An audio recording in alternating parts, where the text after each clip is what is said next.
tarde. A gente faz agora um giro, então, com os principais destaques da manhã dessa quarta-feira aqui na Câmara dos Deputados, começando justamente pelo que aconteceu nessa sessão extraordinária que foi encerrada agora há pouco, em que se repercutiu, vários deputados repercutiram a notícia da prisão do ex-presidente da Câmara, o ex-deputado Eduardo Cunha. A gente vai conferir alguns trechinhos da repercussão em plenário, então, dessa notícia. Presidente, um segundinho. Apenas uma informação que é relevante para todos nós. Foi determinada a prisão do ex-presidente da Casa, Eduardo Cunha. Parece que está sendo efetivada agora pela Polícia Federal.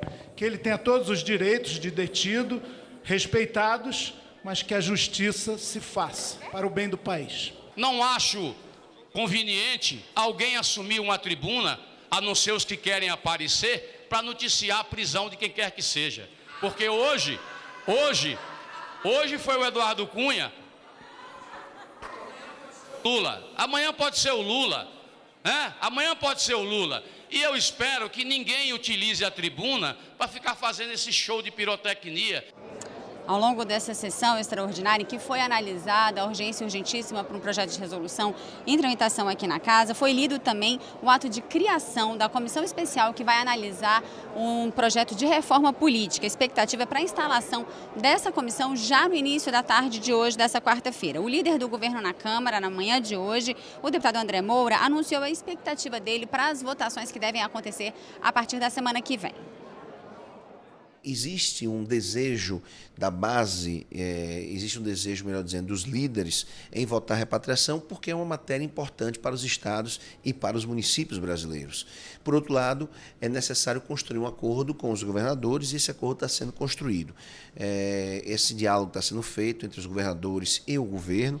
O presidente Rodrigo Maia é quem está assim, coordenando esse trabalho e também, como eu já disse, é um desejo dos líderes por conta da necessidade de ajudar aos estados e os municípios brasileiros. Então, construído esse acordo, nós deveremos votar a repatriação na próxima segunda-feira. Se o acordo não for construído, nós votaremos a pauta remanescente na segunda-feira e na terça-feira, pela manhã, nós votaremos a PEC limita os gastos. Para a próxima semana, esse é o nosso cronograma, já que é uma semana que antecede o segundo turno das eleições e, naturalmente, os parlamentares, depois de votarmos a PEC 241, vão retornar para suas bases para cuidar do segundo turno das eleições municipais.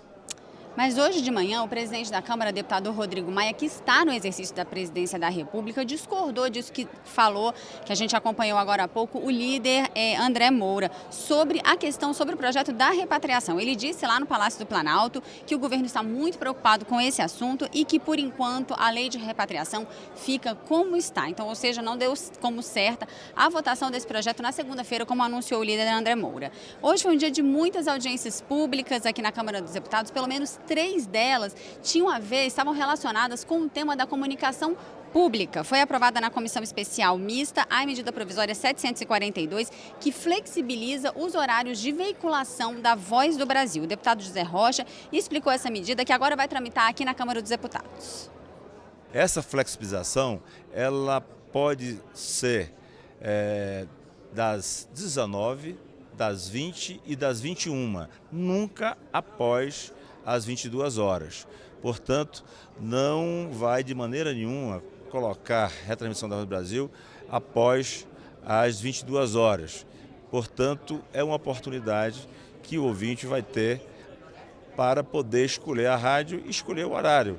E também há uma obrigatoriedade da emissora de anunciar às 19 horas qual o horário que ela vai transmitir, ou às 19, ou às 20, ou às 21, e o ouvinte aí terá a oportunidade de se programar para ouvir a transmissão da Voz do Brasil, que é muito importante para todo o povo brasileiro. A Comissão de Fiscalização Financeira e Controle fez uma audiência pública para discutir a medida provisória 744, que reestrutura a empresa brasileira de comunicação, a EBC. O convidado para essa audiência pública foi o ex-diretor-geral da EBC, Ricardo Mello. Ele disse que considera essa medida provisória inconstitucional e que, na prática, ela extingue com a EBC como veículo de comunicação pública. Na sua fala inicial, ele disse que a EBC funcionou nos últimos anos como a principal iniciativa pública de comunicação aqui no Brasil, funcionando, segundo ele, como um contraponto à imprensa privada. que resguardava, preservava um espaço de comunicação que fugia dos interesses meramente comerciais de uma mídia que foi concebida no Brasil para ser oligopolizada do ponto de vista dos meios de produção. Oligopolizada porque são 5 ou 6 famílias que dominam a comunicação no Brasil. 5 ou 6 famílias. E praticamente monopolista do ponto de vista da opinião. Tirando raras exceções, e isso a gente tem, nesse último período, a gente tem exemplos que são mais do que evidentes, existe uma intenção, e não só uma intenção, como uma posição ferrenha contra todos aqueles movimentos e aqueles avanços sociais e progressos que houve na sociedade brasileira nesses últimos 13 anos. E aconteceu hoje a instalação da comissão especial mista que vai analisar justamente essa medida provisória 744. O relator da comissão especial, o senador Lazier Martins, disse que os deputados e senadores vão se esforçar para encontrar um modelo de boa aplicação dos recursos públicos na EBC. Ele teve dificuldade, disse que não consegue responder ainda a grande questão se os deputados e senadores devem ou não manter a extinção do Conselho Curador da EBC, que é um dos principais pontos dessa medida provisória. Outra reunião de instalação de comissão especial super concorrida aconteceu aqui na Câmara dos Deputados, onde os deputados que vão discutir o projeto de lei que reestrutura a carreira da Receita Federal receberam aí a participação de várias pessoas, vários interessados nesse projeto que acompanharam essa reunião. A gente conversou com os deputados Major Olímpio e com o deputado Pedro Czai. Eles falaram um pouco sobre esse projeto de lei que mexe com a carreira das pessoas que trabalham na Receita Federal, mas mexe também com a forma como a arrecadação de recursos é feita no Brasil. Eu estou extremamente preocupado porque a Receita Federal está quase parada por parar.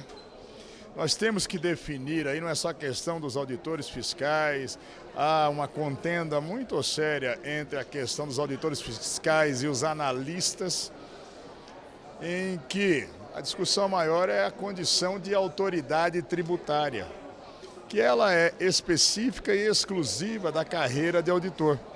Entendo mais do que legítimo que haja a busca de outras carreiras por melhoria de condições, de mais garantias, de fortalecimento.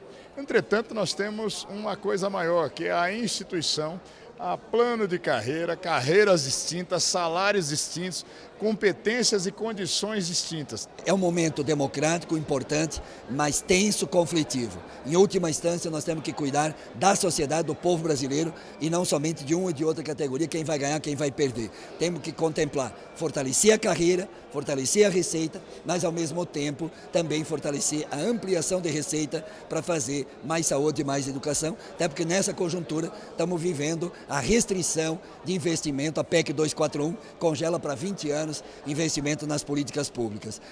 Eu acho que esse é o grande nó, como resolver ampliar a receita, mas que essa receita não vá para banqueiro, pagar juros e serviços da dívida, mas vá para o povo brasileiro. Foram instaladas também na manhã dessa quarta-feira a comissão especial que vai analisar a reforma do ensino médio e outra comissão que vai analisar a possibilidade de importação de papel moeda utilizado aqui no Brasil.